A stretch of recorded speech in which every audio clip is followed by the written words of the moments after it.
अच्छा, इन दवाओं के जो हार्मोन्स हैं, सो इनके साइड इफ़ेक्ट्स तो आपने बताया कि हर दवाई के होते हैं, बट साइड इफ़ेक्ट्स से बचने के लिए हम क्या कर सकते हैं? उसके लिए क्या रिकमेंडेशंस हैं आपकी? साइड इफ़ेक्ट्स से किसी हद तक बचा जा सकता है, किसी हद तक नहीं बचा जा सकता है। जो मेन साइड इफ़ेक्ट हैं वो बहुत कॉमन जो हैं वो नॉज़ियस फीलिंग यानी उल्टी, मतली का आना।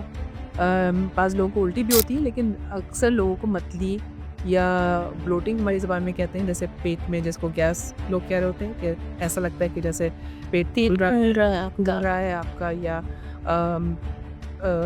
खाना सही से हज़म नहीं हो रहा है आपको।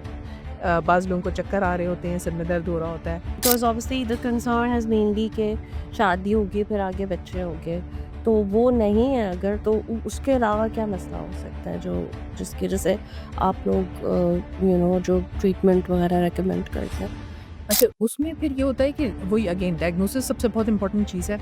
अभी हम बात करें डिलेड प्यूबर्टी की, ठीक है? सो उसमें कुछ कंडीशंस ऐसी होती हैं जिसमें हमें बहुत क्लियरली उन्हें बताना पड़ता है कि रिप्रोडक्टिव पॉसिबिलिटीज़ नहीं हैं इनकी, और वो जितनी जल्दी वो इंटरनलाइज़ कर लें, उसको समझ लें इस बात को, उनकी लाइफ़ बेहतर हो जाती है। I think we have discussed many things, लेकिन आपको पता है आजकल जिस तरह हम देख रहे हैं कि गज़ा के अंदर भी एट्रॉसिटीज़ हैं, वॉर्स कितनी ज़्यादा दुनिया में बढ़ गई हैं, तो इससे बच्चों पे कितना ज़्यादा इफ़ेक्ट आ रहा है, उस पे आप कुछ कहना चाहेंगी?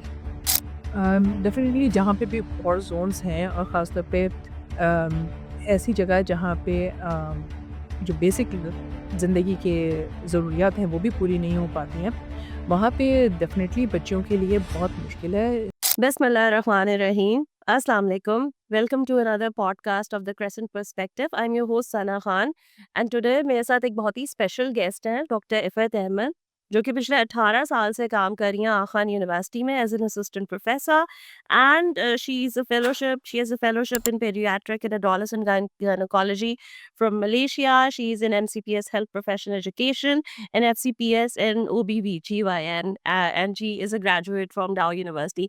सो अस्सलाम वालेकुम, कैसी हैं आप? अल्हम्दुलिल्लाह। ठीक-ठाक। सो डॉक्टर्स के मसाइल, बीमारियाँ भी बढ़ रही हैं, लेकिन ख़वातीन की जो हेल्थ है, वो भी इसमें हम देखते हैं कि they are the most vulnerable people, बहुत ही कमज़ोर तबका है हमारे माशरे का। और उनके साथ ये एसोसिएटेड है कि भई औरतें हैं तो इन्हें बच्चे ही पैदा करने हैं, ठीक है, फिर हर तरीका इस्तेमाल करना है। फिर बट कितनी ज़्यादा आपको लगता है कि आज भी जब ख़वातीन पता चलता है किसी फैमिली को कि उसके यहाँ बेटी पैदा हो रही है, तो क्या तासुरात होते हैं हमारे माशरे में? क्या स्टिल वही पुराने रिवाज हैं कि बेटी पैदा हुई है तो उन्हें बुरा लग रहा है? आपका तजुर्बा क्या कहता है? और प्लीज़ ये भी बताइए कि what is your medical journey so far from where you studied and how है इट हैज़ ऑल बीन? या वेलकम। अम, बिस्मिल्लाहिर्रहमानिर्रहीम, अस्सलाम वालेकुम। सना, सबसे पहले तो बहुत-बहुत शुक्रिया आपका बुलाने के लिए। एंड आई थिंक ये ऐसा प्लेटफ़ॉर्म है जहाँ से हम अपनी बात ज़्यादातर लोगों को पहुँचा सकते हैं। मेरा बेसिकली सब speciality paediatric and adolescence gynae है, which actually revolves around the reproductive health of girl child and adolescents. तो ये एक ऐसी फील्ड है जो बहुत नई है पाकिस्तान में, और इसकी ज़रूरत कुछ अरसे से महसूस की जा रही थी। जब मैं रेसिडेंट थी तभी से मुझे लगा कि ये एक ऐसी अनटच्ड फील्ड है जिसमें किसी न किसी को अपना पार्ट प्ले करना है। इसी वजह से मैंने ये सोचा, ये सेलेक्ट किया, और एफसीपीएस के बाद which is the fellowship in जो हमारी यहाँ पाकिस्तान की हाईएस्ट डिग्री है स्पेशलाइजेशन की, which is a fellowship a fellow of College of Physician and Surgeons of Pakistan. So I did that in obstetric and gynecology. और उसके बाद अपनी ज़ाहिर है अपनी ट्रेनिंग हमें कंप्लीट करनी होती है स्पेशलाइज़ करने के लिए 4 साल की, और उसके बाद फिर हम ये एग्ज़ाम देते हैं और हमें ये डिग्री मिलती है। इसके साथ-साथ I completed my MCPS degree which is a membership of college of physician and surgeons in Pakistan in health profession education, जिसको क्योंकि हमारा करियर जो एज़ अ डॉक्टर होता है उसके 2-3 एस्पेक्ट्स होते हैं, साथ-साथ चल रहे होते हैं। एक क्लिनिकल एस्पेक्ट होता है, दूसरा एजुकेशनल होता है। क्योंकि जो कुछ हमने अब तक सीखा वो नेक्स्ट जनरेशन को भी तो हमें देना है, ताकि आगे के लोग ट्रेन हो सकें। सो उसके लिए हमें अपनी ट्रेनिंग भी ज़रूरी है कि हमें उनको पढ़ाना कैसे है, किस तरह से उनको ग्रूम करना है। सो उसके लिए आई एम ग्लैड कि पाकिस्तान में अब ये बहुत इस चीज़ को की ज़रूरत को महसूस किया गया है और हेल्थ प्रोफेशनल एजुकेशन बाकायदा एक डिग्री बन चुकी है। मुख्तलिफ इदारे इसको अपने यूनिवर्सिटीज़ में और इंस्टीट्यूट में अब ये डिग्री के लिए ट्रेनिंग भी दे रहे हैं, एग्ज़ाम्स भी हो रहे हैं। So it's a very important field. Paediatric adolescence gynae के लिए मैंने काफ़ी जगह कोशिश की and finally I am glad I got it in Malaysia क्योंकि उनका कल्चर हमारे कल्चर से बहुत ज़्यादा मिलता-जुलता है और जो चीज़ें मैंने वहाँ सीखी वो शायद मैं कहीं वेस्टर्न कंट्री में जाके नहीं सीख सकती थी। क्योंकि उनकी वैल्यूज़ बहुत डिफरेंट है हमारी वैल्यूज़ से। So I am glad I got this opportunity to get trained in paediatric adolescence gynae in Malaysia क्योंकि बहुत अपना-अपना कल्चर है उनका। मतलब लाइक ज़ाहिर है उनके जो इस्लामिक वैल्यूज़ हैं वो हमसे काफ़ी मैच करती हैं और फिर उनके सोशल स्ट्रक्चर भी हमारी फैमिली जैसा हमारा फैमिली स्ट्रक्चर है उसी तरह का उनका फैमिली स्ट्रक्चर होता है। सो उनकी प्रॉब्लम्स को अपने पास अप्लाई किया जा सकता है इसलिए मुझे मतलब बाद में एहसास हुआ कि इट वाज़ गुड अपॉर्च्युनिटी कि मैंने वहाँ जाके काम किया।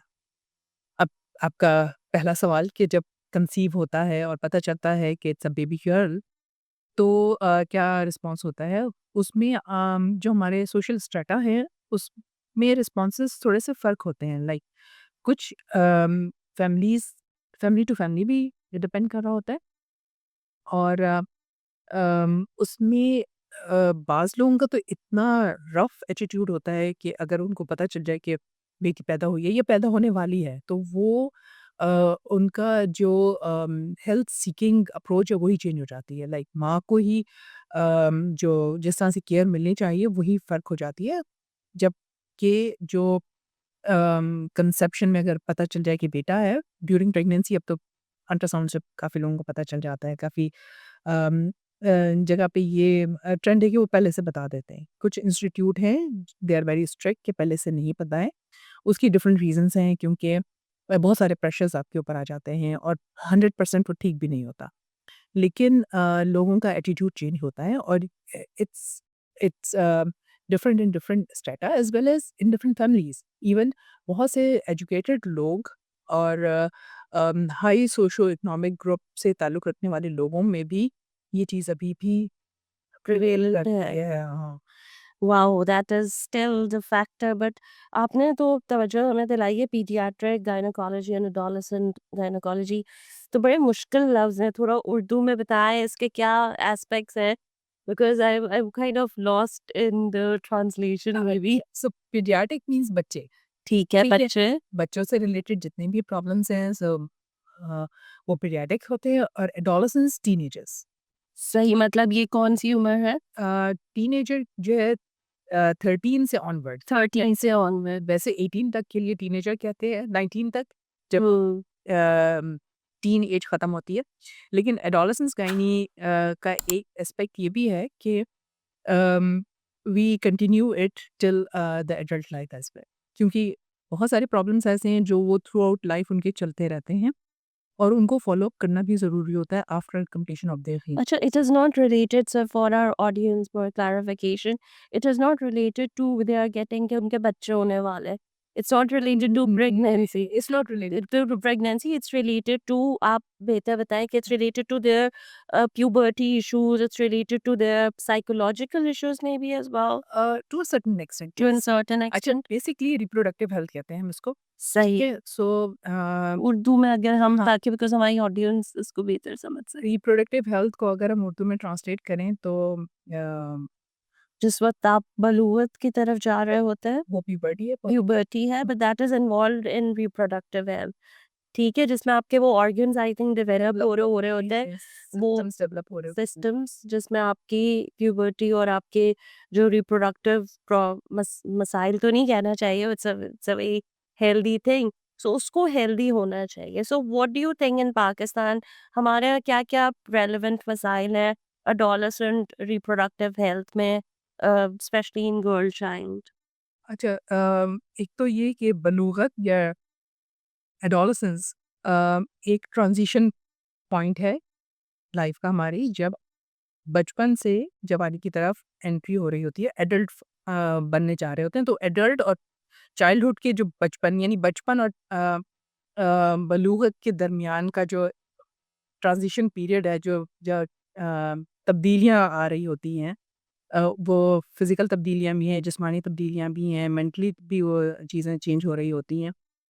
तो ये बहुत ही एक नाज़ुक स्टेज होती है लाइफ़ का, और इसमें आपको बहुत सारी गाइडेंस की ज़रूरत होती है। सबसे चैलेंजिंग चीज़ जो इस वक़्त होती है, वो जो नॉर्मल एक फिज़ियोलॉजिकल चेंज है, वही बच्चे के लिए या बच्ची के लिए एक बहुत चैलेंजिंग अ, चीज़ है कि आपको अपना ही नहीं समझ में आ रहा होता कि हमारे साथ हो क्या रहा है। Is it called hormonal change? I think हम बहुत ज्यादा ये लफ्ज यूज करते हैं, और मैं डिक्शनरी देख रही थी हार्मोन्स की उर्दू क्या होती है। सो आई थिंक हदूद हदूद में भी हम उसको बोलते हैं। बट कितना रेलेवेंट है आपको लगता है कि how much knowledge do we have about our hormonal changes? क्योंकि फिल्मों में तो हमने ये देखा है कि उस वक्त हम ऑपोजिट जो हमारा सेक्स होता है उसकी तरफ ज्यादा अट्रैक्ट होते हैं।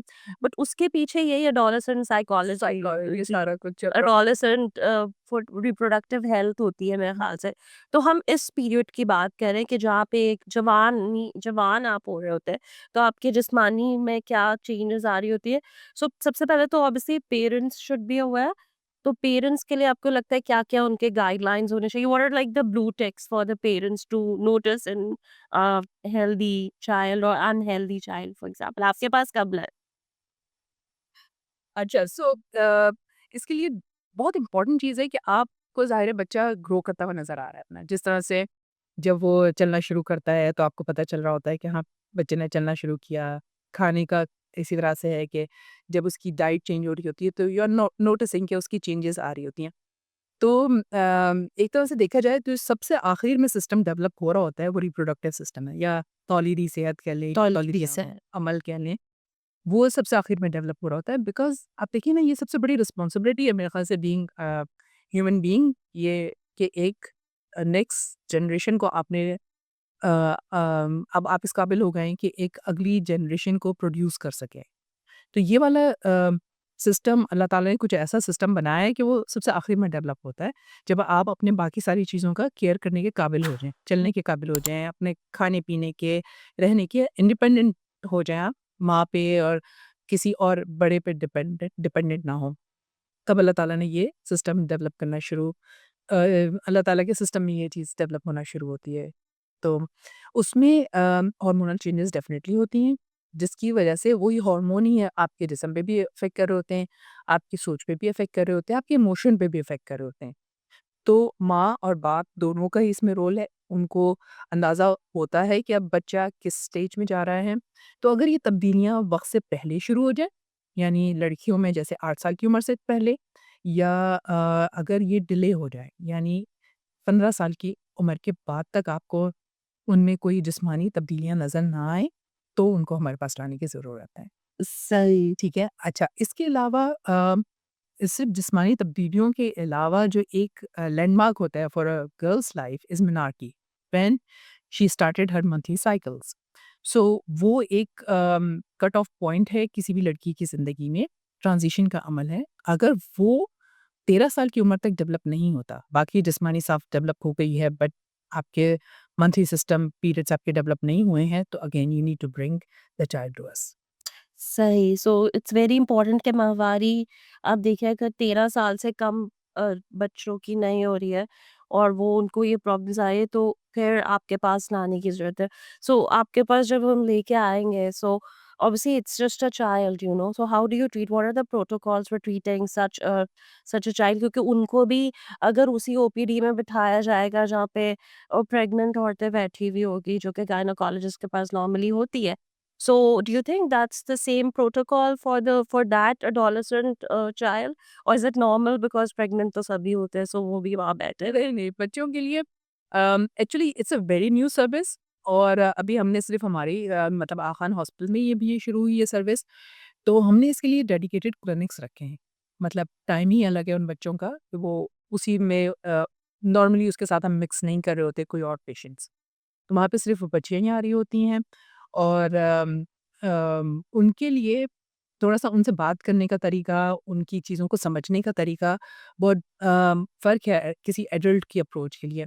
You have to be very friendly with them, क्योंकि अगर आप उनको कोई डॉक्टर वाला इम्प्रेशन मिलेगा तो वो इतने ओपन अप नहीं होती हैं बच्चियाँ।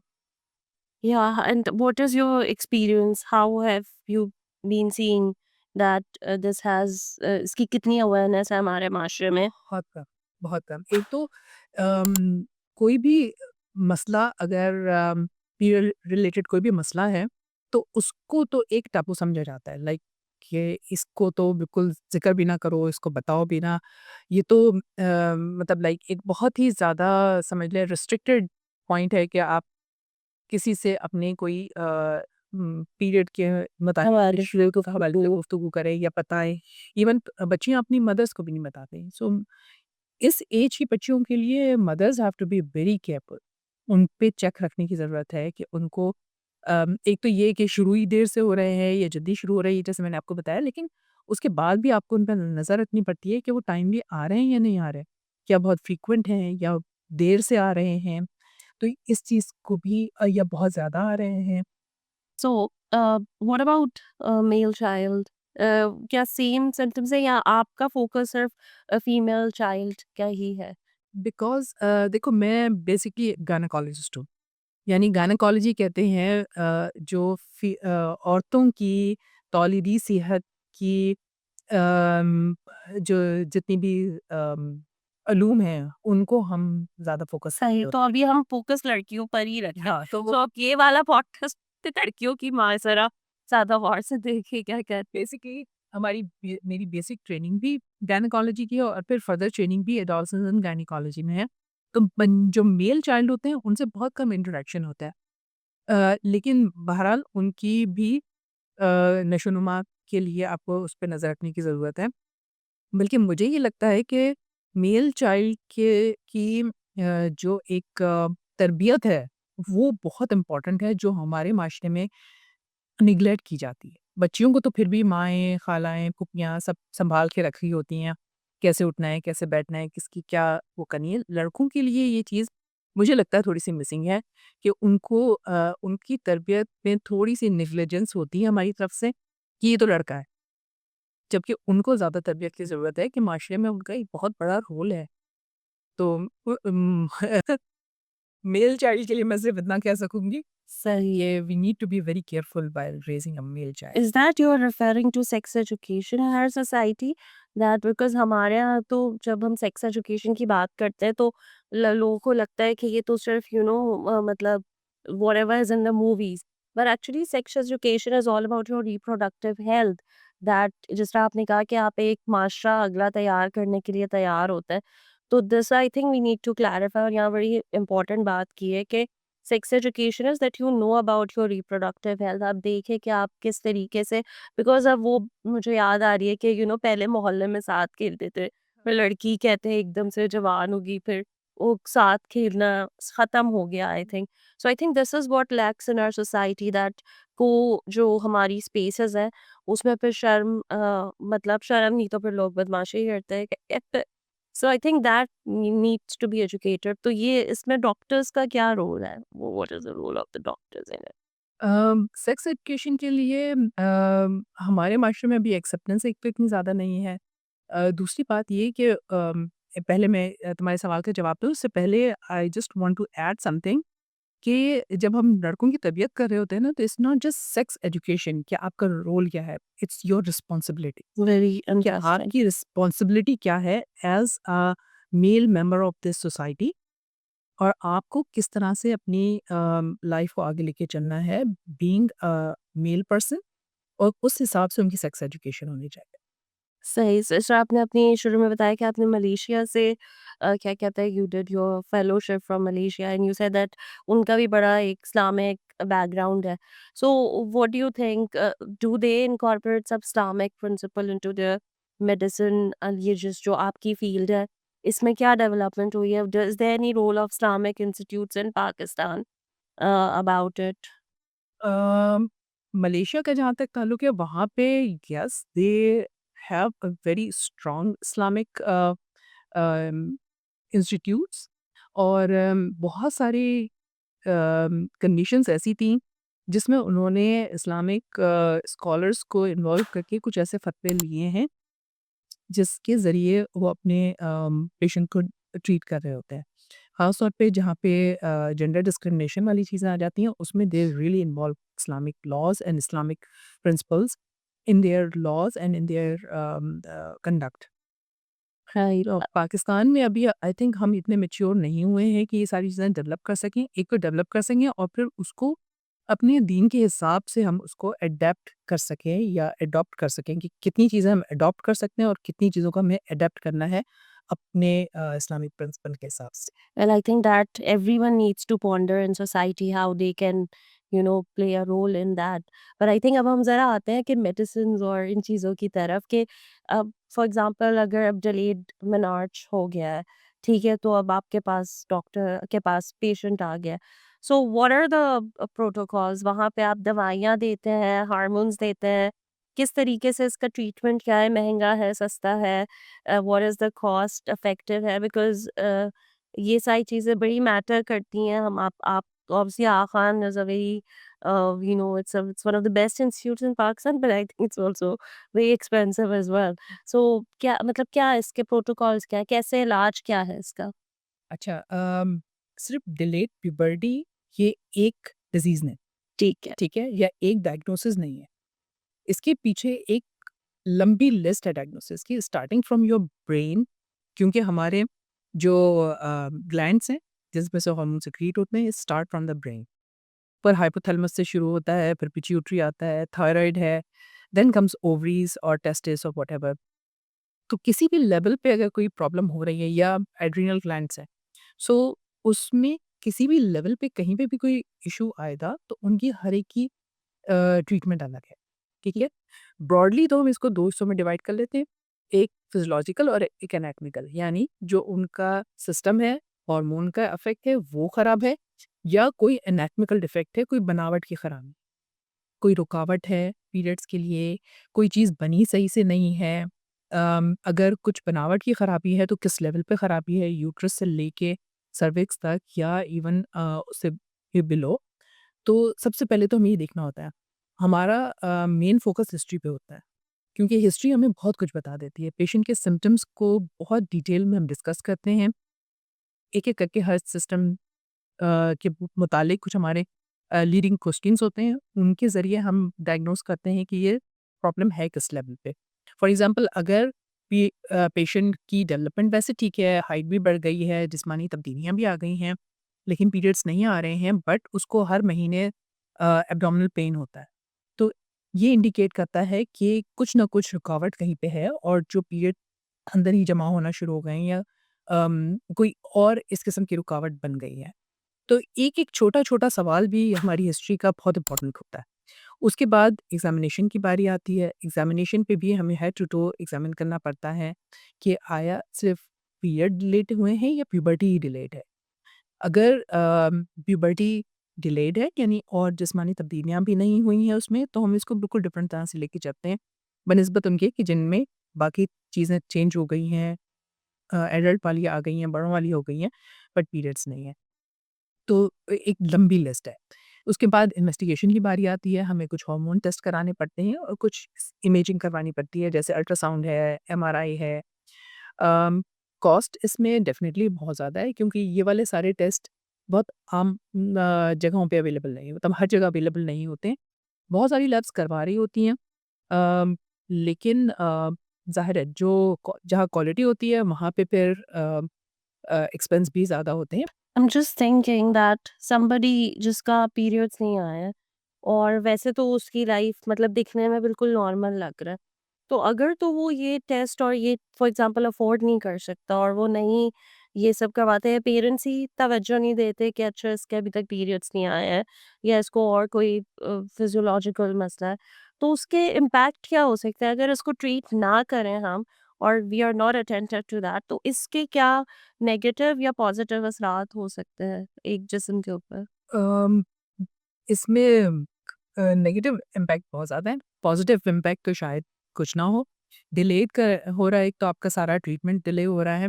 एटलीस्ट एक डायग्नोसिस तक पहुँच के जितना इस को क्वालिटी ऑफ लाइफ को इम्प्रूव कर सकते हैं, वो हम कर सकते हैं।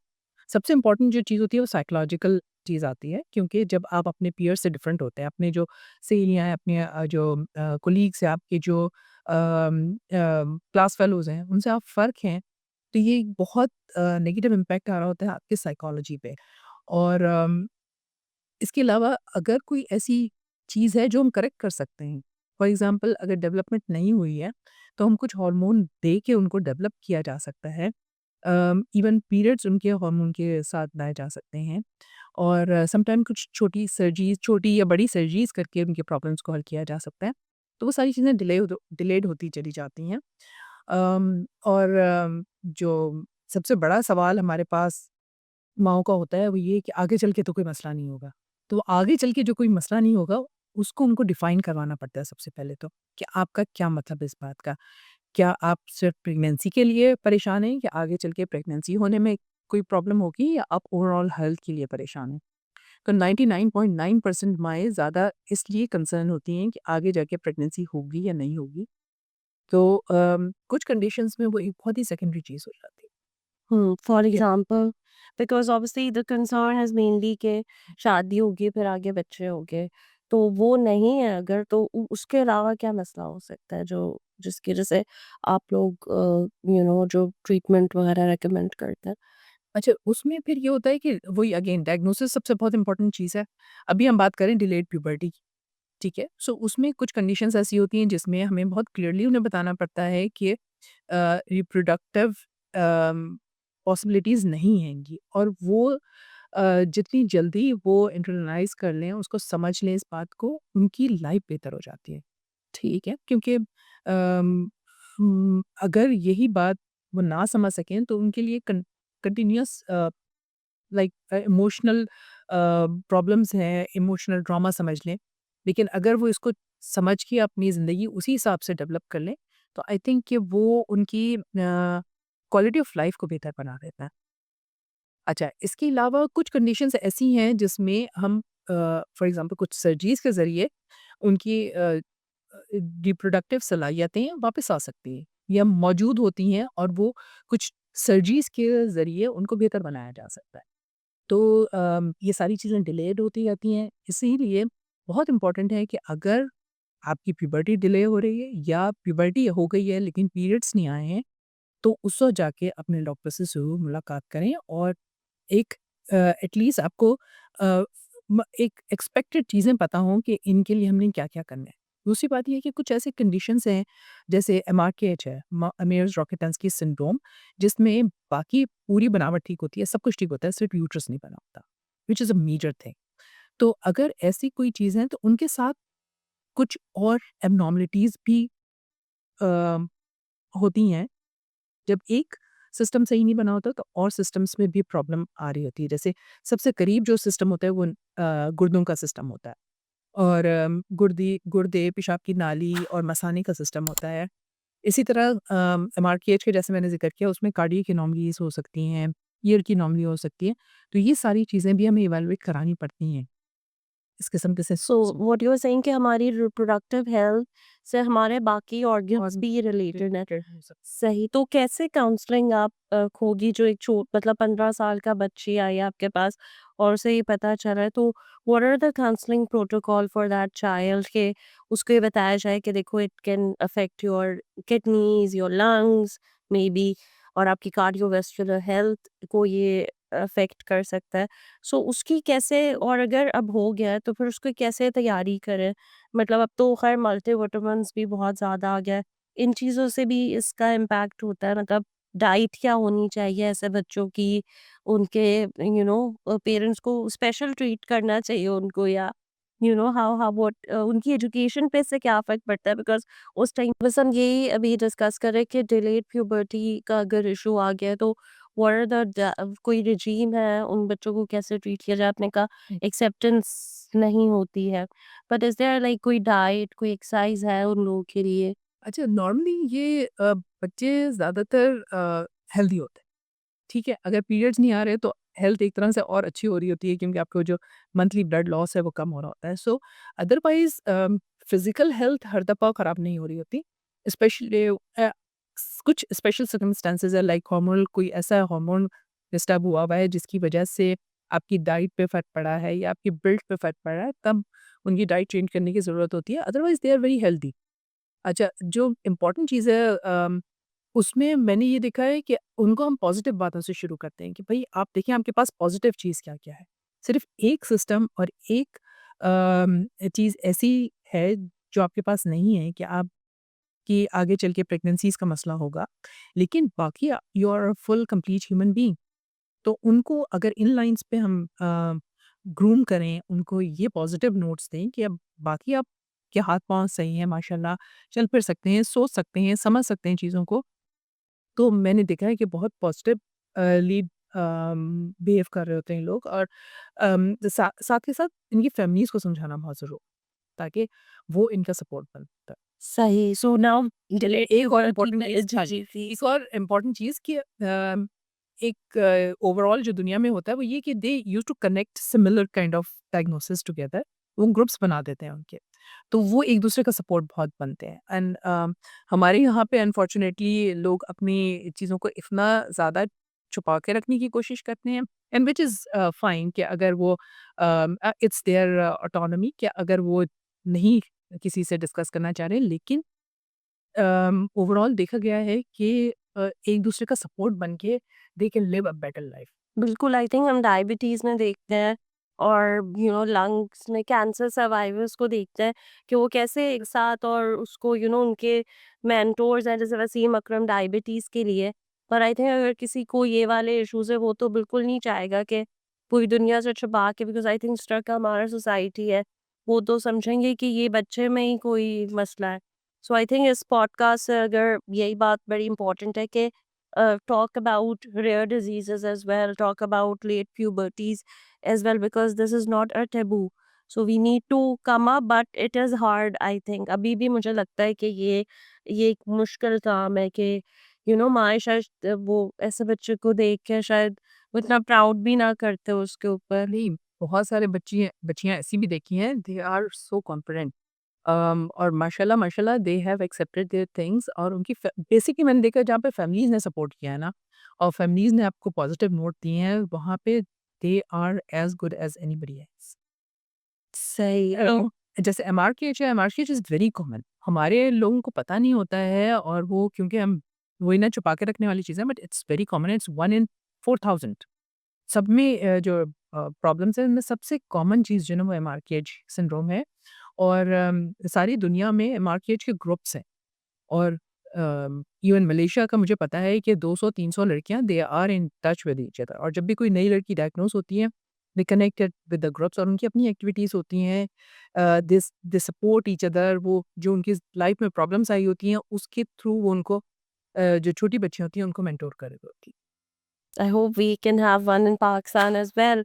अच्छा, इसके अलावा और क्या मसाइल होते हैं? डिलेड प्यूबर्टी पे तो हमने काफ़ी तफ़सीली बात की, अगर आप कुछ रोशनी डालना चाहें। अच्छा, जो मोर कॉमन चीज़ें हैं, क्योंकि ये वाली तो ऐसी चीज़ें हैं जिसको हम समझ नहीं पा रहे होते हैं, डिलेड प्यूबर्टी वाली। अर्ली प्यूबर्टी हो जाए तो उसमें भी मसले होते हैं। छोटी बच्चियाँ लाइक 6-7 साल की बच्चियाँ अगर उनके उनके आप देखें कि चेंजेस आ रहे हैं उनको, या समटाइम्स पीरियड्स शुरू हो जाते हैं तो उनके लिए भी ये किस एज में होता है अर्ली प्यूबर्टी? 8 ईयर से पहले। 8 साल से छोटी बच्ची के मतलब पीरियड्स अगर आ जाए।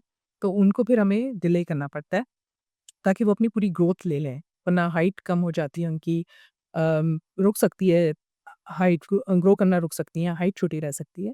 तो इसलिए अगर किसी बच्ची का आपको लगता है कि वक़्त से पहले हो गया है, तो भी आपको डॉक्टर को दिखाना चाहिए। अगर ज़ाहिर है पीडियाट्रिक एडोलेसेंट गायनेकोलॉजिस्ट हर जगह नहीं होती, तो दूसरा जो जो डॉक्टर अवेलेबल है इसके लिए, वो पीडियाट्रिक एंडोक्राइनोलॉजिस्ट है, जो सारे हार्मोन्स और वो दूध के डॉक्टर होते हैं। समटाइम्स हम अपने बच्चों को भी उनके पास रेफर कर रहे होते हैं। सो ये एक इम्पॉर्टेंट चीज़ है, पीडियाट्रिक एडोलेसेंस गायनी तो हर जगह नहीं मिलेगी, लेकिन पीडियाट्रिक एंडोक्राइनोलॉजिस्ट ऑलमोस्ट पाकिस्तान के हर बड़े शहर। सही, एंडोक्रिनोलॉजिस्ट इज़ द वन जो कि जेनेटिक्स जो हार्मोन्स को देखते हैं। हार्मोन्स को आपके देखते हैं।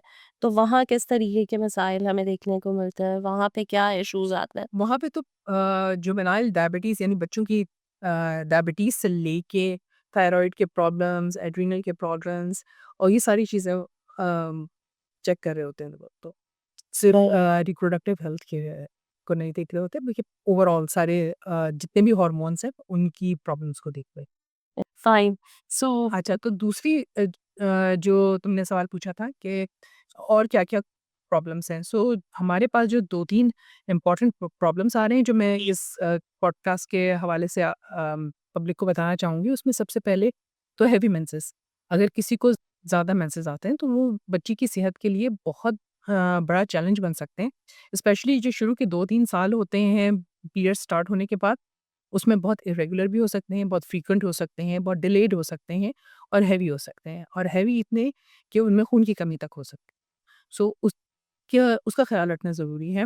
बच्चे को शुरू से आदत डालें कि वो अपने कैलेंडर मेंटेन करे और थोड़ा-सा ये चेक पे रखें कि how much she is bleeding ताकि उसका ख़्याल किया जा सके और या किसी भी गायनेकोलॉजिस्ट के पास जाके इसका ट्रीटमेंट ले सकते हैं। So is it like more medicinal way of treating it, और लाइफ़स्टाइल मॉडिफ़िकेशंस के ज़रिए भी आप इनको हैंडल कर सकते हैं? लाइफ़स्टाइल मॉडिफ़िकेशन कुछ प्रॉब्लम्स ऐसी हैं जिसमें लाइफ़स्टाइल मॉडिफ़िकेशन की ज़रूरत पड़ती है, जैसे कि पॉलिसिस्टिक ओवरी वाले प्रॉब्लम्स और या फिर जिनको ईटिंग डिसऑर्डर्स होते हैं, तो उसमें लाइफ़स्टाइल मॉडिफ़िकेशन की ज़रूरत होती है। हेवी मेंसेस के लिए आपको दवाई देनी पड़ती है और यहाँ मैं ये कहूँगी कि ज़्यादातर हमें इसमें कॉन्ट्रासेप्टिव पिल्स देनी पड़ती हैं।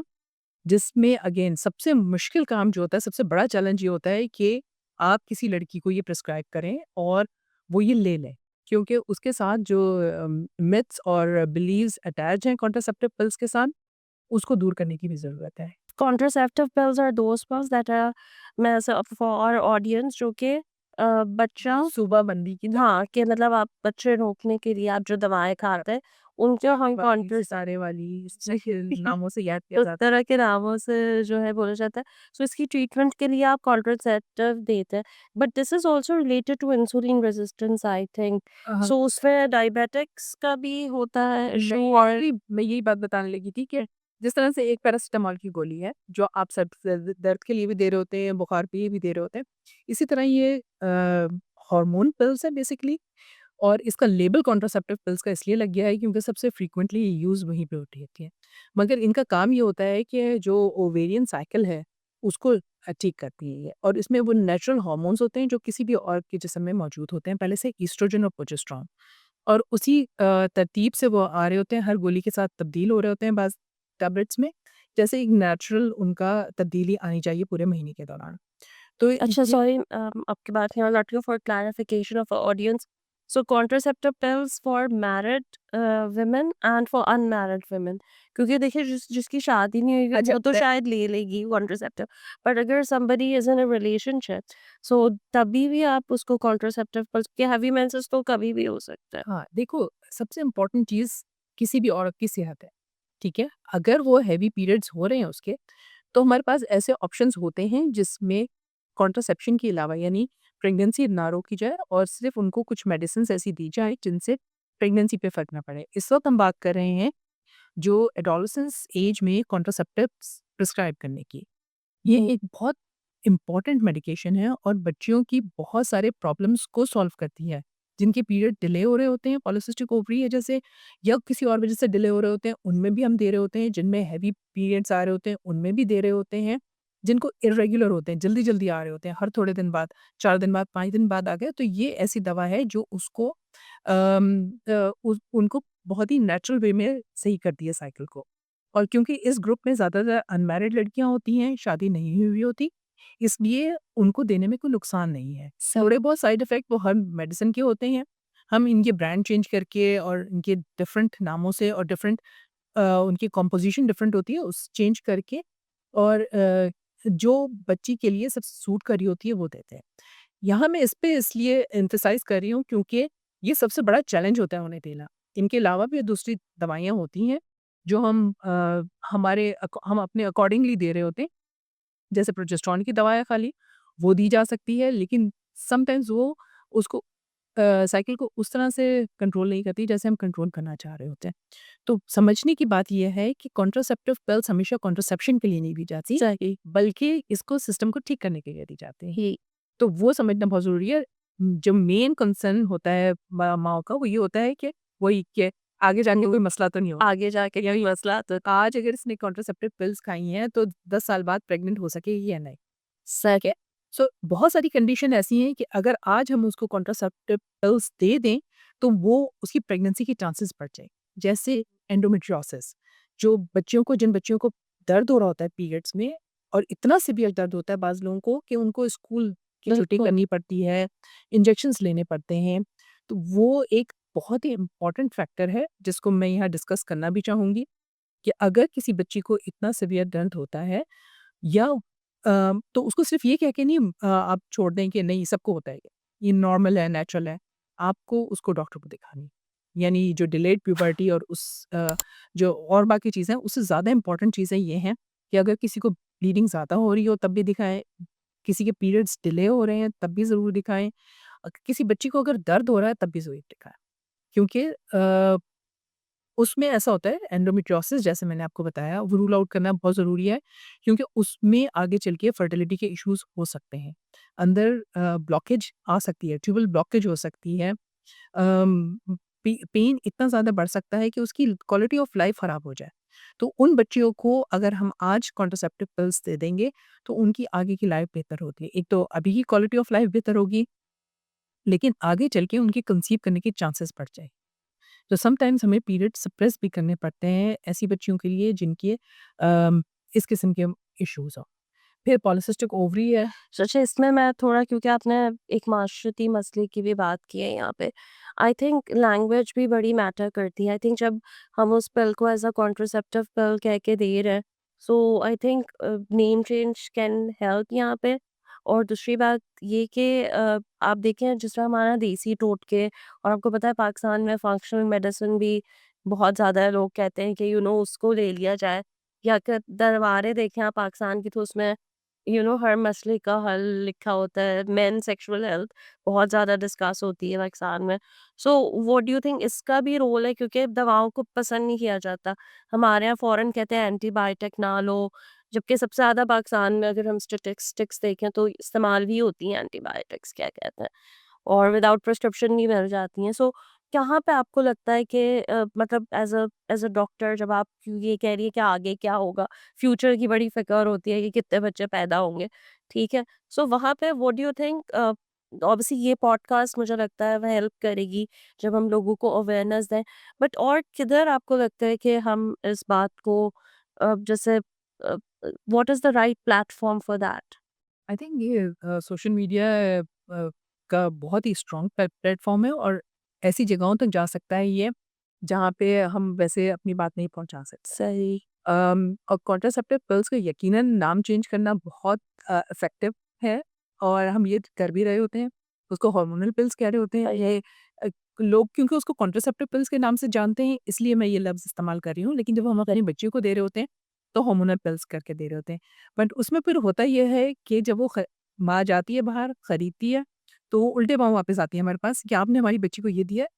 सो उससे पहले उसका ये है कि आप उनको बैठ के ये बात समझानी बहुत ज़रूरी होती है कि ये वही पिल है जो हम कॉन्ट्रासेप्शन के लिए देते हैं। सही। लेकिन यहाँ इसका मकसद ये है, आपकी बच्ची की सेहत ज़्यादा इम्पोर्टेंट है इस वक़्त और ये आपकी फ्यूचर फर्टिलिटी को, आपकी जो तौलीदी सेहत है उसको नुकसान नहीं देगी, बल्कि इस वक़्त इसको देना बच्ची के लिए फ़ायदेमंद है।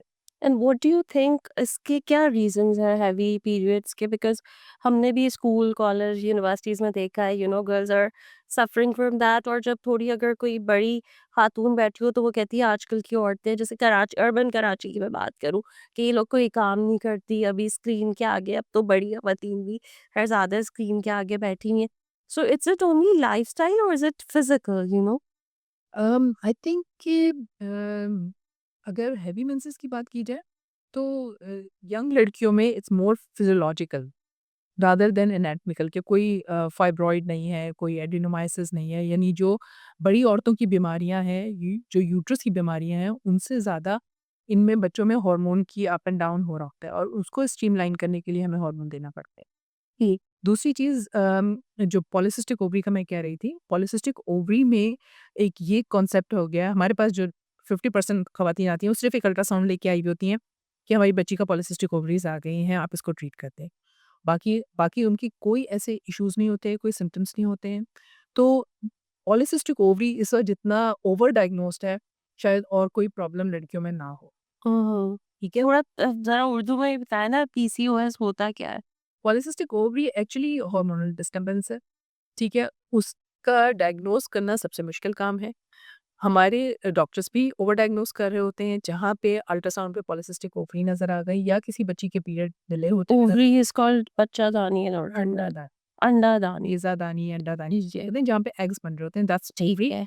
एंड यूट्रस इज़ बच्चादानी जहाँ पे प्रेगनेंसी होती है। ठीक। तो ये 2 मेन ऑर्गन हैं ख़वातीन के, एक ओवरीज़ और 2 होती हैं वो, फिर ट्यूब्स होती हैं जो बेबी को कैरी करके यूट्रस तक लाती हैं और यूट्रस में फिर प्रेगनेंसी ठहरती है। ठीक। सो अगर उसमें कुछ ऐसे एक ख़ास किस्म का अल्ट्रासाउंड में फाइंडिंग नज़र आ रही होती है, जिसको पॉलिसिस्टिक ओवरी कहते हैं, उसमें छोटे-छोटे टेस्ट बोलते हैं, जो कि आई वांट टू, देखिए उर्दू में बात करना इसलिए ज़रूरी है क्योंकि it's I don't know who is listening to that. Actually रसौली कहते हैं रसौली। So it's very different from रसौली, ये ठीक है? So be very clear it's very different from रसौली। छोटे-छोटे बबल्स कह लें कि ओवरीज़ के ऊपर बन जाते हैं। सो गोलियाँ। ओके, बुलबुले बुलबुलें, ठीक ठीक है। है या छाले कह लें, छाले। ठीक है? इस तरह की चीज़ें अगर उर्दू का ट्रांसलेट ही करना हाँ, है, तो ट्रांसलेट करना सब मुझे लगता है तो ज़रूरी। इस तरह के वो छोटे-छोटे वो नज़र आ रहे होते हैं, जो एक्चुअली नॉर्मल एग्स होते हैं जो ओवी में पैदा हो रहे होते हैं, उनमें कुछ ऐसी चेंजेज़ आती हैं हार्मोन के अंडर इन्फ्लुएंस हार्मोन के की वजह से, जिसकी वजह से वो ऐसी अपीयरेंस आ जाती है, ठीक है? पॉलिसिस्टिक ओवरी का नाम सिर्फ़ इस वजह से रखा गया है क्योंकि जिन औरतों में ये प्रॉब्लम्स आ रहे थे, उनमें ये ओवरी में चेंजेज़ देखी गई थी। बेसिकली पूरे हार्मोन्स इसमें आपके अपसाइड डाउन हो रहे होते हैं, बिल्कुल ख़राब हो रहे होते हैं, जिसकी वजह से सारी चेंजेज़ आती हैं, जिसमें 3 मेन चीज़ें हैं, उनमें से अगर कोई 2 भी मौजूद होती हैं, तो फिर हम उसको पॉलिसिस्टिक ओवरी कहते हैं, वरना बस उनको तसल्ली देके भेज देते हैं घर। एक तो ये कि पीरियड्स डिले हो रहे हो, दूसरे ये कि ओवरी की अल्ट्रासाउंड पे ख़ास किस्म की शक्ल सिर्फ़ पॉलिसिस्टिक ओवरी नज़र ना आए, बल्कि उसकी कुछ डायमेंशंस होती हैं कि इतनी सिस्ट है, ये डायमीटर्स होने चाहिए होगी कि ऐसी नज़र आनी चाहिए। तो उसके 3-4 मेन फीचर्स हैं, वो देख के कुछ सीनियर रेडियोलॉजिस्ट बहुत अच्छे से उसको रिपोर्ट कर रहे होते हैं, मगर कुछ लेस एक्सपीरियंस्ड डॉक्टर्स उसको सिर्फ़ पॉलिसिस्टिक ओवरी हर दूसरी 100 में से 20 औरतों को तो लेबल हम आराम से कर देते हैं कि पॉलिसिस्टिक ओवरीज़ है इसमें, क्योंकि उनकी शक्ल ऐसी नज़र आ रही होती है। लेकिन जो हार्मोनल तब्दीलियाँ होती हैं उसमें जैसे चेहरे पे बाल आना, एक्नी होना, ये सारी चीज़ें उसके साथ एसोसिएटेड होती हैं। बाज़ लोगों का वज़न बहुत ज़्यादा बढ़ जाता है, बाज़ लोगों की स्किन की डार्कनेस आ जाती है, थोड़े काले काले निशान पड़ जाते हैं गर्दन के अराउंड या आर्म पिट में, बकल के अंदर जो है कुछ ऐसे निशान पड़ जाते हैं, जिसकी वजह स जो इंडिकेट कर रहे होते हैं This is also related to insulin या resistance, this yes। Is mainly related to Glucophage कर दी जाती है। इंसुलिन रेजिस्टेंस जो इंसुलिन हमारे जिस्म में बन रहा होता है वो एब्ज़ॉर्ब नहीं हो पा रहा होता और ब्लड में उसकी मिकदार बढ़ रही होती है जिससे ये सारी तब्दीलियाँ आती हैं और वही इंसुलिन जाके जो कुछ ऐसे मर्दाना हार्मोन्स होते हैं उनको ट्रिगर कर रही होती है। टेस्टोस्टेरोन। टेस्टोस्टेरोन है और दूसरे वो जो हार्मोन्स हैं उसको बढ़ा रही होती है जिसकी वज़ह से ये सारी तब्दीलियाँ नज़र आ रही होती हैं। तो इन 3 चीज़ों में से कोई 2 चीज़ें हों तब हम उसको पॉलिसिस्टिक ओवरी डायग्नोज़ करते हैं।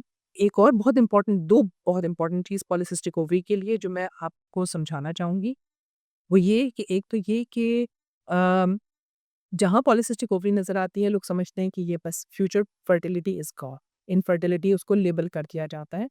ऐसा नहीं है, इनफर्टिलिटी मीन्स क्या, उसके बच्चे नहीं बच्चे नहीं होते हो हैं क्या? सकते, पाँचपन लेकिन ठीक है कुछ ख़वातीन में डिले हो सकती है प्रेगनेंसी, मुश्किल हो सकती है प्रेग्नेंट होने में, लेकिन ये हर दफ़ा हर एक के साथ बांझपन के साथ एसोसिएटेड नहीं हो।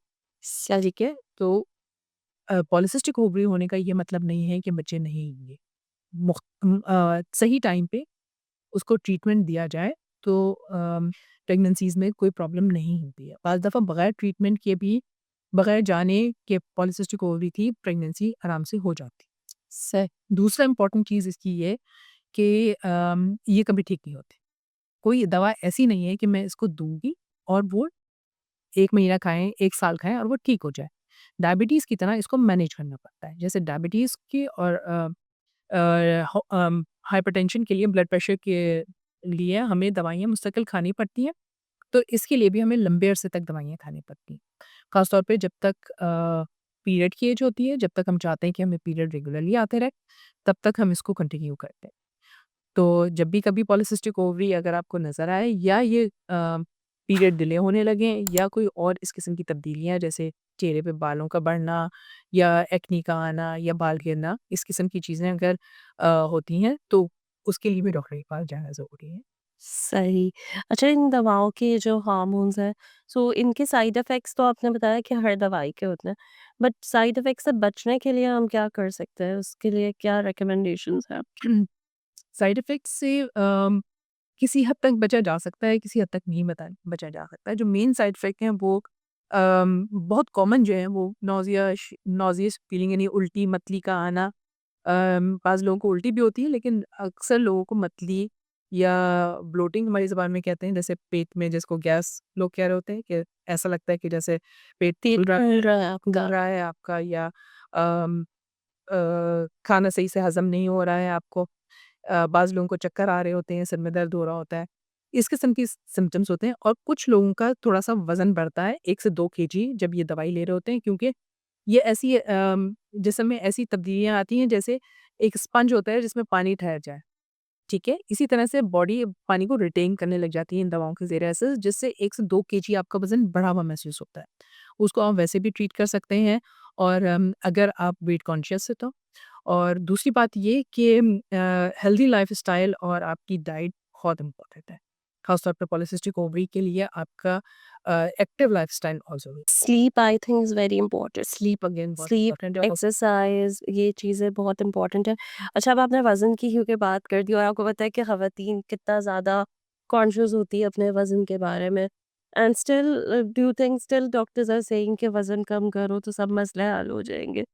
बिकॉज़ हर कोई पतले होना चाहता है, बट स्टिल आई थिंक हमारे यहाँ जैसे ही आप बता रही है कि अगर आपको, जो आपने डिस्कस किया कि पीसीओएस है हुँ। तो वेट बढ़ जाता है, and then you will get a constant pressure. मैं 2 दिन पहले जिम में थी और वहाँ 3-4 लड़कियाँ बैठी हुई थी and they all were just talking about how they are looking physically, and I know that in this age it really matters, you know, you want to look beautiful, and unfortunately हमारे master ने हमें यही बताया कि thin is beautiful. So, what has changed as things have changed in the medicine in Pakistan, अभी भी आप लोग यही कह रहे हैं वज़न कम करके आओ, तो सब मसले हल हो जाएँगे एंड लूज़िंग। मैं कहना ये चाह रही हूँ कि डॉक्टर समटाइम्स आपको अ ओवर वेट के बाद वो करते हैं, बट जब वो वेट लॉस आप करने जाएँ तो उसमें हम ये देखते हैं कि कभी-कभी औरतें अपना मसल भी लूज़ कर जाती हैं। उस बारे में मतलब जो मेरा, शायद maybe I am biased, but doctors don't, मुझे लगता है कि डॉक्टर्स को पता ही नहीं है कि what is exercise science, because when you are for example अगर आप स्ट्रेंथ ट्रेनिंग कर रहे हैं, तो आप मसल थोड़ा बहुत तो रिगेन करेंगे और आपका weight you will be on a heavier side.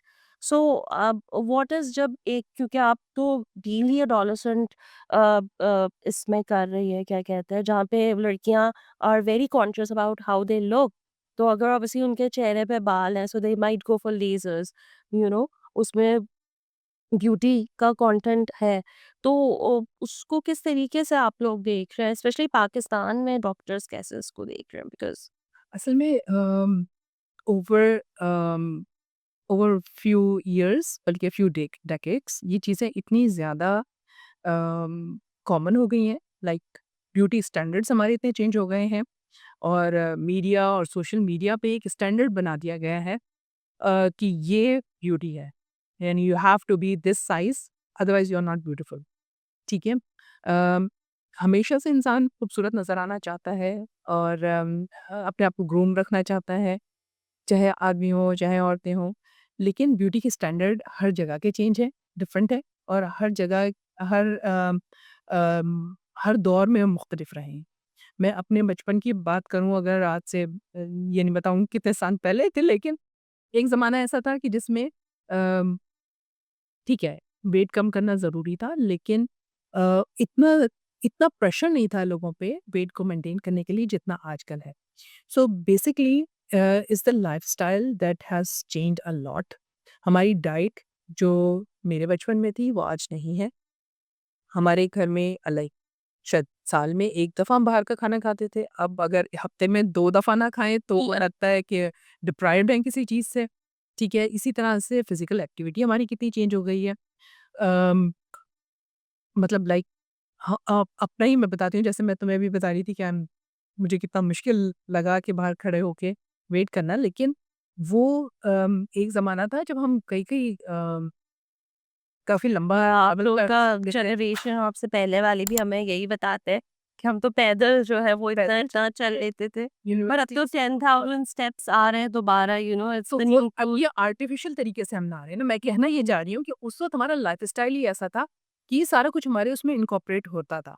जो घर का सादा खाना है वो ज़्यादा ज़्यादा खा रहे होते थे, चल फिर रहे होते थे, खेलना-कूदना हमारी ज़िंदगी का एक मकसद हुआ करता था।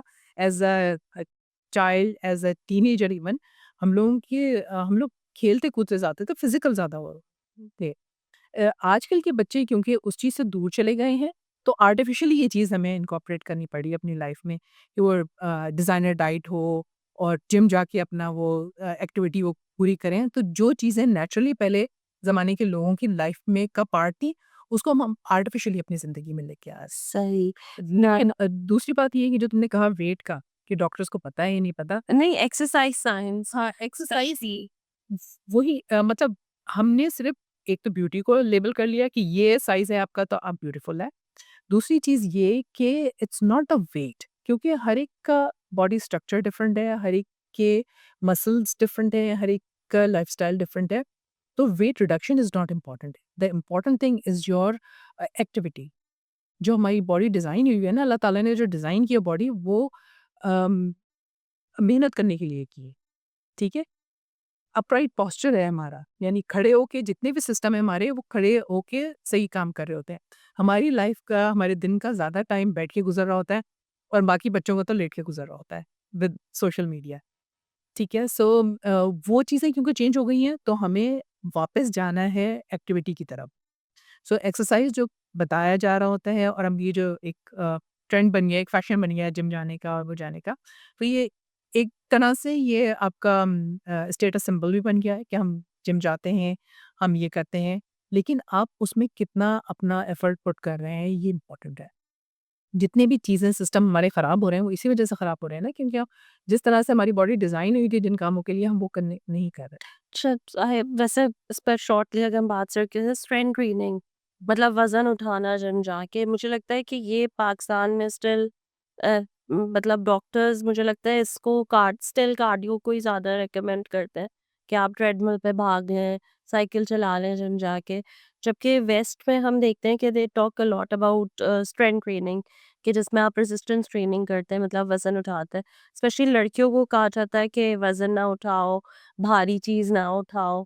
सो और स्पेशली एडोलसेंट में भी हम तो इसी तरह छुई-मुई लड़कियाँ होती हैं, हमेशा घबरा गई क्या कहते हैं।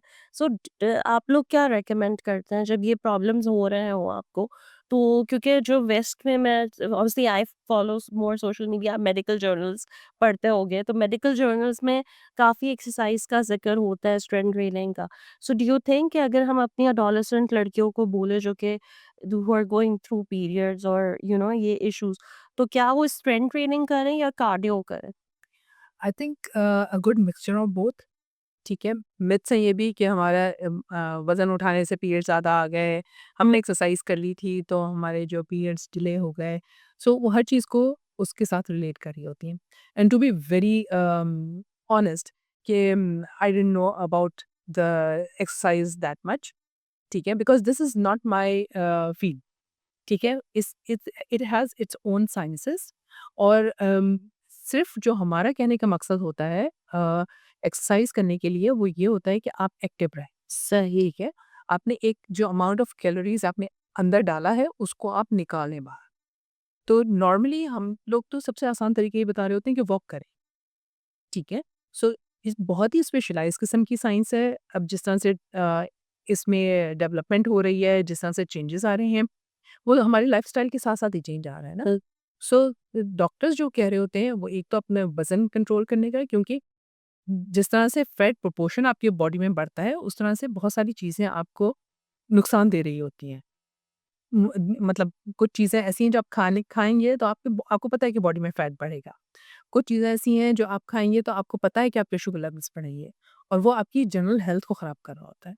तो यू आर वेरी राइट कि इतनी डिटेल में आई थिंक डॉक्टर्स को नहीं पता और ना पता करने की ज़रूरत होती है। ठीक है? वेल इससे मैं बिल्कुल इत्तेफ़ाक नहीं करूँगी बिकॉज़ आई ये सब अगर पता करने के लिए हमारे पास और बहुत कुछ है। आई नो बट ठीक, जब what क्योंकि what web we hmm, want you to be active and we want you to stay in a good health. ठीक है? सही अच्छा खाओ। अब अच्छा खाने के लिए आपके पास डायटीशियंस हैं। अगर आपको ये मालूम करना है कि मैं सुबह में कितना खाऊँ, दोपहर में कितना खाऊँ, रात में कितना खाऊँ। So a gynaecologist can not tell you कि आपने नाश्ते में 2 अंडे खाने हैं, दोपहर के खाने में पहले ही सैलेड खाएँ और बाद में खाना खाएँ। ये इसके लिए अब एक अलग स्पेशलिटी है, न्यूट्रिशनिस्ट हैं, डायटीशियंस हैं।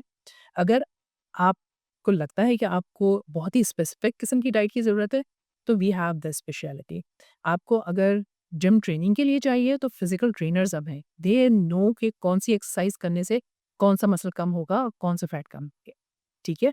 अ, I mean being a gynaecologist I know कि आपको फिज़िकल ट्रेनिंग की ज़रूरत है और आपको एक हेल्दी ईटिंग की ज़रूरत है। सही है? एंड आई थिंक कि जितने भी हमारे ऑडियंस जो भी देख रहे हैं, उनको भी सबको पता है कि हेल्दी ईटिंग क्या है और हेल्दी एक्सरसाइज क्या है। सही ठीक है? सो बेसिक उसका जो एक कॉन्सेप्ट है वो ये कि आप जितना खा रहे हैं, उतना आप यूज़ करें। Sure. Chale, let's agree to disagree here for a bit because I think because when a doctor said कि lose your weight and you know everybody is different and जब वो कहते हैं कि walk करो and actually when you're walking and if your muscles are not right आप अपना muscle lose कर सकते हैं. So वहाँ मुझे लगता है I think because जो हम west में जो मेरा थोड़ा तजुर्बा है west में क्योंकि मैंने पढ़ा भी है वहाँ पे doctors are very much aware about the exercise science and especially about weight training because वहाँ पे you know when you have muscle जभी तो आप चल सकते हैं जब आपके पास जब आप उस औरत को कह रहे हैं जो कि मेरी मेनोपॉज से जा रही है और आप उसको कह रहे हैं कि वॉक करो पर वॉक करने के लिए तो उसके पास मसल ही नहीं है तो जब मसल नहीं होगा तो फिर कहाँ से आप अपने घुटने लेके जो है वो करेंगे सो आई थिंक यहाँ पे मुझे लगता है कि थोड़ा सा स्टिल पाकिस्तान में ये अवेयरनेस नहीं है or I think doctors need to work on that. But I'm sure that you will be willing to ताकि हम इस पे भी कुछ कर सके क्या कहते हैं आई थिंक एक हमारा लास्ट अब ये टॉपिक है that is the pain during periods which is a specific term called जो आपने मुझे बताई थी वो dysmenorrhoea. Dysmenorrhoea so I think इस पे भी अगर हम थोड़ी रोशनी डालें हाँ, मैंने बीच में थोड़ा-सा इसको टच तो किया था, लेकिन पेन ड्यूरिंग पीरियड्स भी एक बहुत बड़ा इंडिकेटर है किसी भी लड़की की रिप्रोडक्टिव लाइफ के लिए, क्योंकि वी ऑल नो कि पीरियड से रिलेटेड है पेन, ठीक है? क्रैम्प्स और पेन्स हर लड़की ने एक्सपीरियंस किया होगा, कम या ज़्यादा, ठीक है? लेकिन एक पेन जो आपकी डे टू डे लाइफ को डिस्टर्ब कर रहा है, आप अपने काम सही से नहीं कर पा रही, आप खेल सही से नहीं पा रही, आप अपनी पढ़ाई पे कंसंट्रेट नहीं कर पा रही, कोई भी पेन जो उस लिमिट से बाहर निकल जाए, go seek medical advice for that ठीक है? सो वो बहुत इंपॉर्टेंट है बिकॉज़ अगर ये कोई सिंपल डिस्मेनोरिया है जो कि एक नॉर्मल पीरियड के साथ एसोसिएटेड है तो इट्स ओके। उसके लिए भी आपको ट्रीटमेंट की ज़रूरत है, आप पेन किलर खा सकते हैं। लेकिन अगर एक ये पेन एंडोमेट्रियोसिस या कोई और इस किस्म की खराबी की वजह से हो रहा है, तो उसको डायग्नोज़ करना इम्पोर्टेंट है। सो आई थिंक हमने लेट प्यूबर्टी डिस्कस की है अर्ली प्यूबर्टी डिस्कस की है पेन ड्यूरिंग पीरियड पीसीओएस को डिस्कस किया है and now something that I want to talk about is because हमारे पास डॉक्टर बैठी है तो हमने कहा कि हम मेनोपॉज को ज़रूर डिस्कस करें बिकॉज जैसे मैंने अपनी दादी को एक्सपीरियंस किया था मैं अपनी पर्सनली बता रही हूँ कि वो आफ्टर सर्टेन एज उनको टांग में हमेशा दर्द था and she is been to every doctors but उस वक़्त मुझे भी इतनी शायद अवेयरनेस नहीं थी।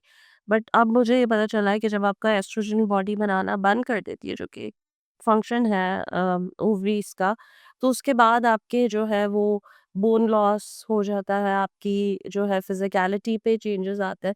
सो व्हाट आर यू सेइंग, आपकी जो क्लिनिकल प्रैक्टिस है, do you deal with menopause और व्हाट आर द पाकिस्तान में क्या, क्योंकि हर औरत को आप देखें तो वो ये कहती है मेरी टाँग में दर्द हो रही है और मुझसे चला नहीं जा रहा आफ्टर क्रॉसिंग 50 दी, और अब औरतें ऑब्वियसली ज़िंदा भी ज़्यादा रह रही हैं because of the advance medicines. So, do you see the menopause hype as it is happening in the West? Are we seeing that in Pakistan?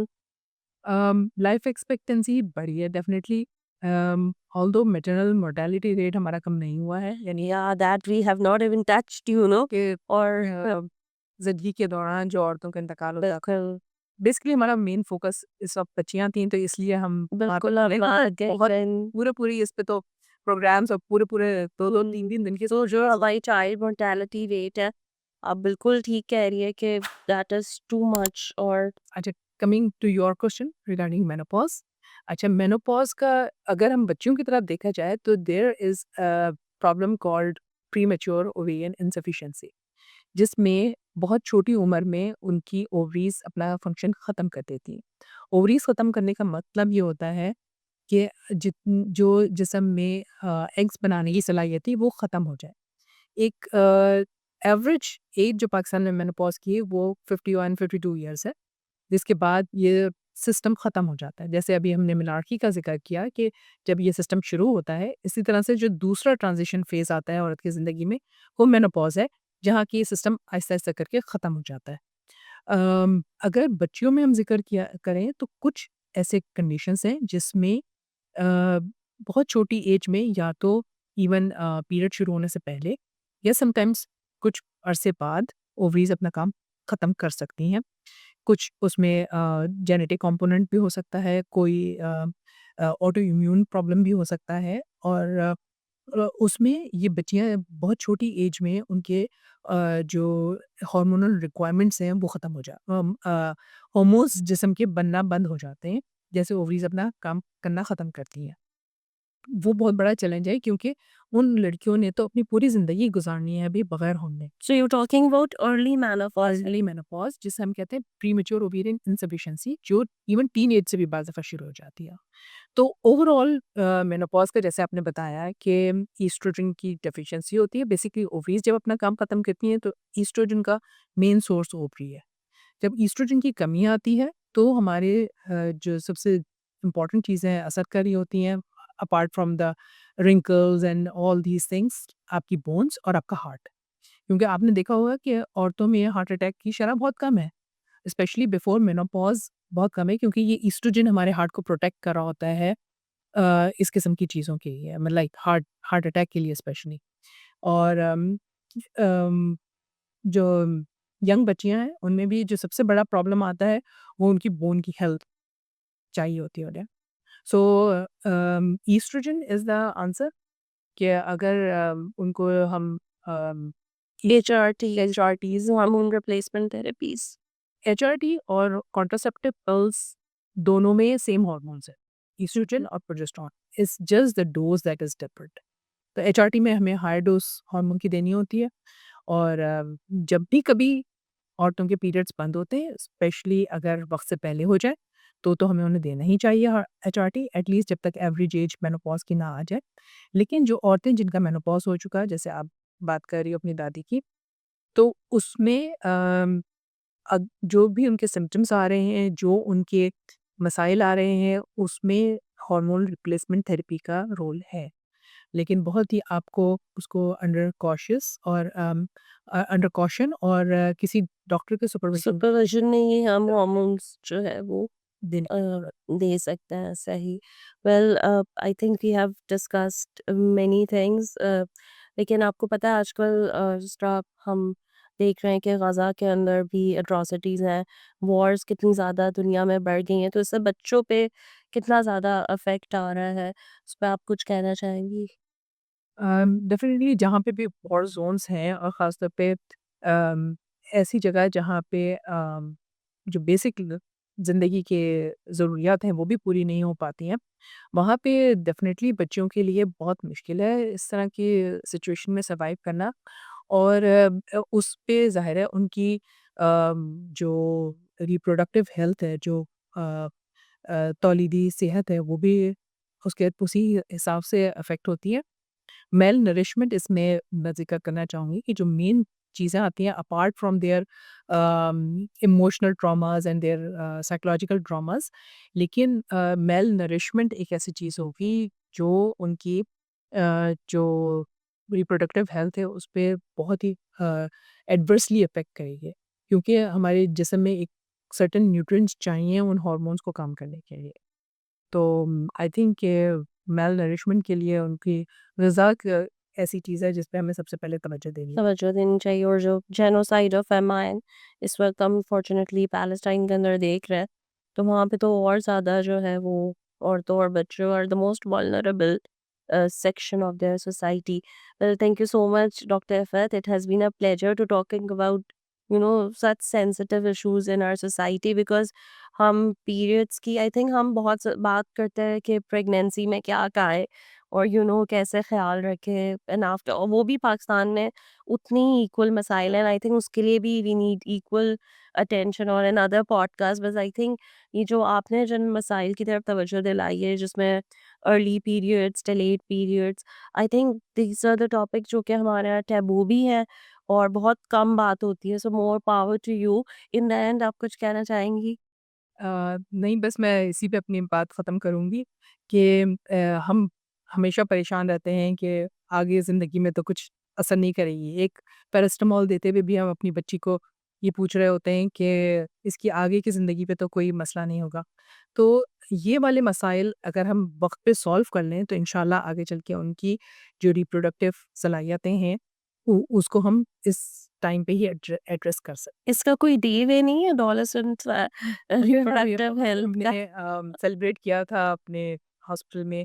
It's in October, 13th October girl child girl child day, कि जिसमें तो I think next time I think October में हमें इसको just I think हमने breast cancer के लिए awareness किया है इन चीज़ों पे भी, बिकॉज अगर आज एक बच्ची हेल्दी होगी तो वो कल आगे चल के एक हेल्दी माशरा जो है वो डेवलप कर सकती है ना। Healthy child becomes a healthy mother और हेल्दी गर्ल। ज़रूरी नहीं है कि हर कोई माँ ही बने, लेकिन एक माशरे में एक अच्छा पॉजिटिव एक हेल्दी इंसान की बहुत ज़्यादा ज़रूरत है। So I hope we all learned from this podcast today. So thank you so much.